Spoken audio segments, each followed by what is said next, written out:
All right, guys, week one with Esteban Carreras Cigars. We are smoking the Boolit from the Unforgiven. Stay tuned.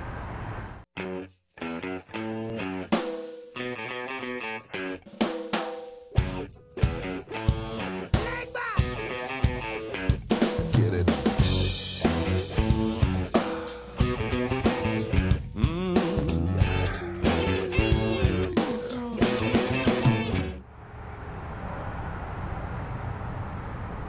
How's it going, everyone? Week one with Esteban Carreras Cigars, and we are starting off with the Boolit, the Unforgiven. This is the new 2019 release from IPCPR this year from Craig over at Esteban Carrera.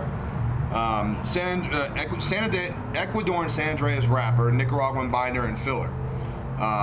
Everyone's here. You guys know Hodge, Curdy, Soifer, Maddie, and we got this guy. We found him on the street today.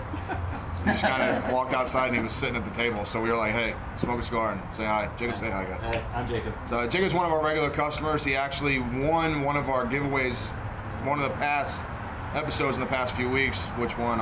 You can go back and look. You'll see him get his cigars later. But smoking the cigar, we're going to get into what it's tasting like and everything like that. When you look at the box on these, it shows an 18-year barrel age statement on the cigar itself.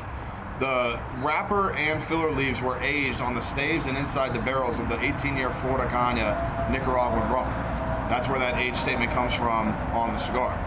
So, Jake, it's your first time on the show. Go ahead and talk about the cigar a little bit. What are you tasting? How's it treating you? Go ahead. Yeah, first impressions. I really like it.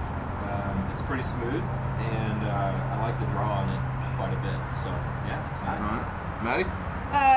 Yeah, draw on it's been pretty good here recently, and I've been just enjoying it. It's nice and smooth, like Jacob said, and I'll have to get a little bit deeper into it to really tell you, but yeah. Hodge? Do not say it's consistent. Just for a half inch, and I've smoked another one of these, so I mean, it's good. I know you're going to talk a little bit more about the wrapper because it has different colors in the wrapper, so I know you're going to talk about that. But so far, it's really good. Enjoying it. Curdy? Since how I normally drink Florida Cana, the one day I choose not to drink Florida Cana, we have this. But it's got a really good flavor, and like everybody else said, it's got a good draw on it too. So it's super consistent. It's definitely consistent. Well, they have a half inch, but it seems Marc, how about you, buddy? Actually, this is pretty good so far. It's the kind of flavor that I'd expect from one of those type of cigars that really kind of has an oily texture on the outside, and it doesn't. And I kind of wonder why it doesn't. I wonder if that has something to do with the aging that you talked about. It's well, I'll reserve judgment, for a little bit later, but good start. All right. Yeah, the cigar starts out real well. I think the wrapper aging process kind of gives it that, he talks about that oily texture. It's got a real molasses type sweetness to the wrapper itself. That's probably pulling away from the rum share that comes out of that Florida Cana. But overall, the cigar burns great. The cigar comes in not just this bullet size, but it goes all the way up to a 770. So it's kind of curious. We went with the smallest size because typically when you have a cigar, a Vitola range like that, where you go from 4 1/4 by 46 to a 7-inch long cigar at 70 diameter or 70 ring gauge. There's a lot that goes on there because the tobaccos aren't going to be the same. You got to use more of something to make the size go. So starting the cigar so far, it's not entirely too strong. Probably a low, medium, full if you're not an average full smoker. And the body on the cigar is good. I think we'll get into kind of what we're tasting here in a little bit. But Hodge just said something about the tone on his wrapper. mine's a little different than everybody else's. I got a two-tone. So he actually does. You're not gonna be able to see it on the camera, but Ecuador's Sumatran wrapper, any Sumatran wrapper, is very, very, very sensitive but resistant to sunlight. What I mean by that is, as the cigar is actually, when you pick that leaf from that priming that's going to be used as a wrapper, it will, as it maduros and it ages and you dry it out, pull the moisture out, do all you do to get the wrapper leaf, you could see spots in the cigar that look like color differential. What happens is once you roll that wrapper onto the cigar and it sits, you basically think of a soft spot. The cigar was sitting this way when it was aging in the bundle, so the wrapper actually lost some of its color sitting there. So it happens more often than not. Certain wrappers, it's very much easier to pick that up on. You can see it a lot. Like in Connecticut wrappers, sometimes you'll see the little green dots that are under the wrapper. That's just unfermented tobacco. Not that tobacco is fermented wrong. It's just an oil spot on the tobacco that did not ferment all the way. Nothing wrong with the tobacco. Nothing wrong with the wrapper at all. It's just it's an oops in handmade product. You know, it's still going to smoke right. It's still going to smoke all the way across. So we'll smoke into these a little bit more. Kind of come back and talk about what it is we're drinking. We're all doing something a little different, and we'll see in a minute. All right, so we're back. Been smoking in the cigar a little more, talking about it a little bit. We're going to kind of go into what it is that we're pairing with these and kind of talk how the pairing is working, especially with an aged wrapper like this that's going to have so much inflection from the way it was aged and how it was aged. Marc, why don't you go ahead and start, buddy?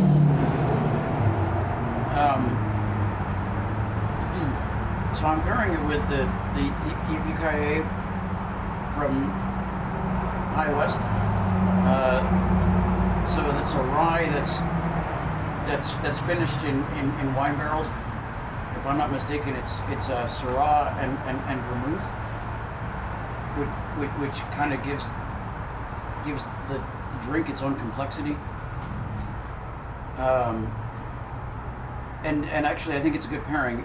It actually brings out some of the sweet notes that I'm not sure I would have picked up otherwise in the cigar. However, the cigar itself has some pretty subtle flavors, and sometimes, when I take a draw, immediately after I take a drink, the drink is all I can taste. So I've actually enjoyed kind of splitting them up because I think they provide a better contrast that way. Yeah, I really like it though. I mean, it's not the kind of thing that I normally. It's not the kind of thing I would normally smoke. I usually look for something really with bold, pronounced flavors, and even though I'd expect that from this, I'm not really getting it. So, all right, Kurt, how about you, bud? It's mild on the palate. Paired with this Delirium, the Delirium's kind of a flavorful beer. Like Marc said, I'd prefer just to smoke the cigar separate from the beer and make sure my palate's clean, because the beer does have, it's kind of a stronger, fruitier beer. But So I've got the Yippee-Ki-Yay as well. The Yippee-Ki-Yay is one of my favorite ryes to drink. I thoroughly enjoy it. The taste that it has is significant to itself, like Marc said. But I think it does well for the cigar is that real dry molasses sweet taste that I kind of feel in the wrapper.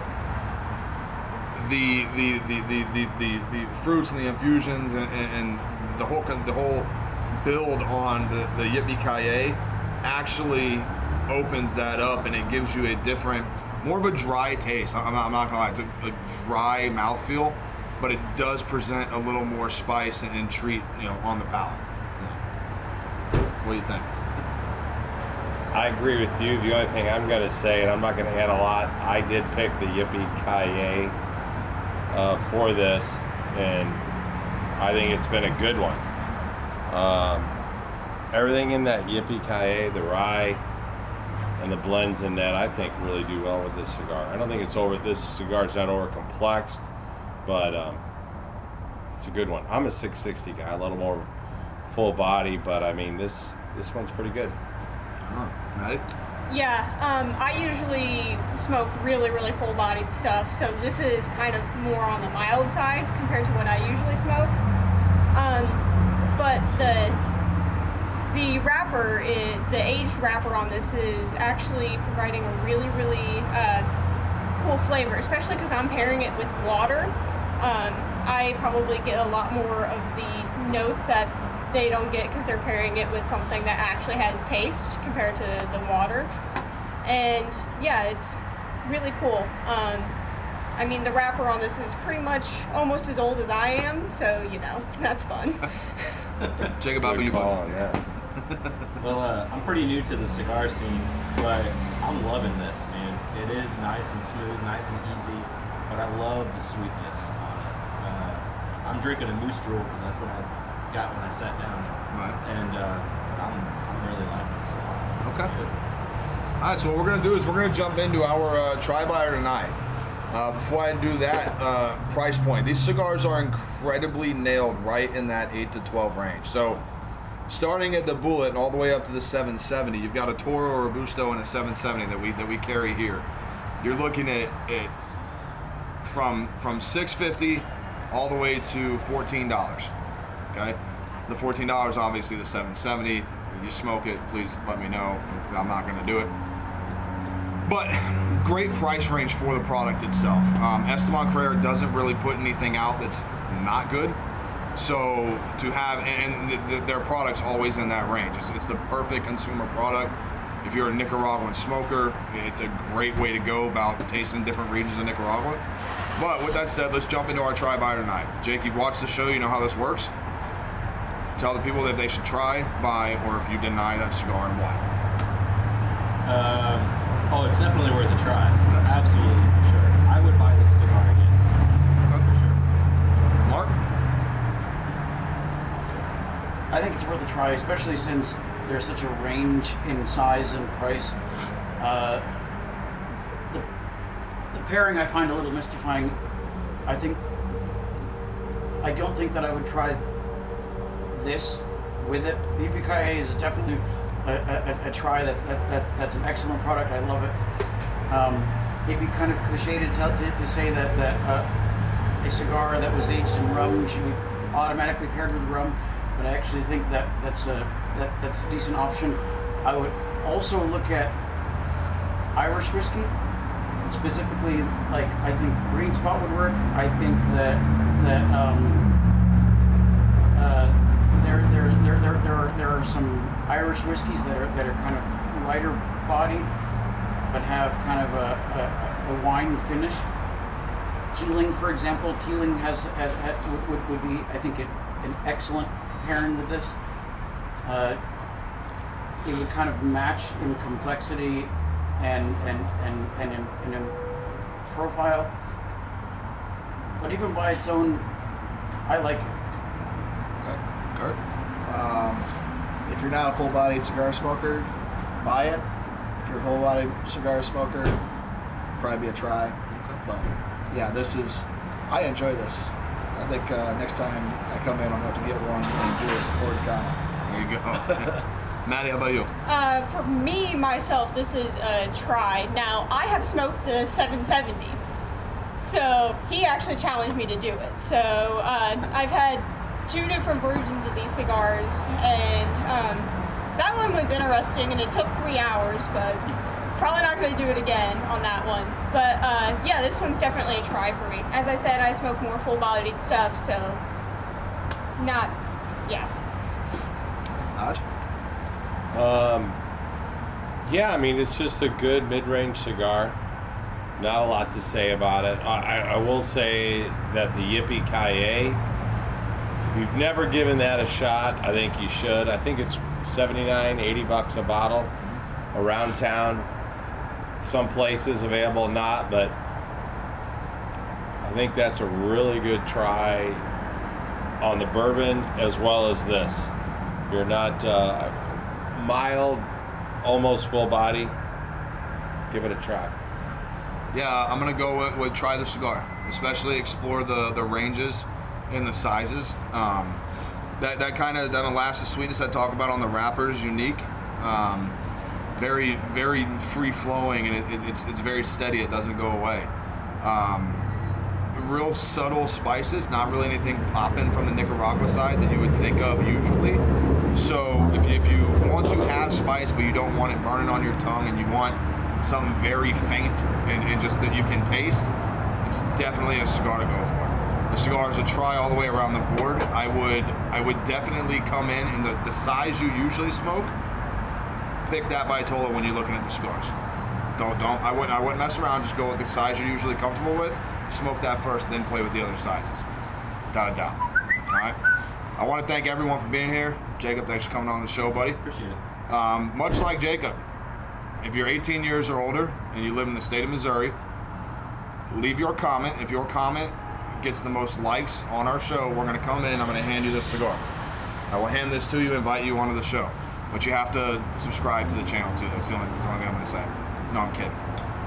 Anybody got anything else? Well, he's got a pretty good beard too. Oh, And thanks. he's trying. I'm He's getting there. trying Does this come in really, a Churchill? really hard. It comes in a Toro. Yeah, there is a Churchill. I just don't have it. All right, as I said, I want to thank everyone for coming onto the show. You guys all say bye. If you have anything quick you want to put in before we go? No? Signing off, and don't forget to subscribe and like. There you go. Subscribe. There you go. Subscribe. Yeah, subscribe. Wow. The shows will be consistent, I promise. All right, guys. Again, thank you for watching the show. We'll be back next week, week 2 with Esteban Carreras Cigars. At Santino's, we smoke, we drink, we know things. Mike will be back next week. It's a little more fun when I get to do the little, and yeah, cheers.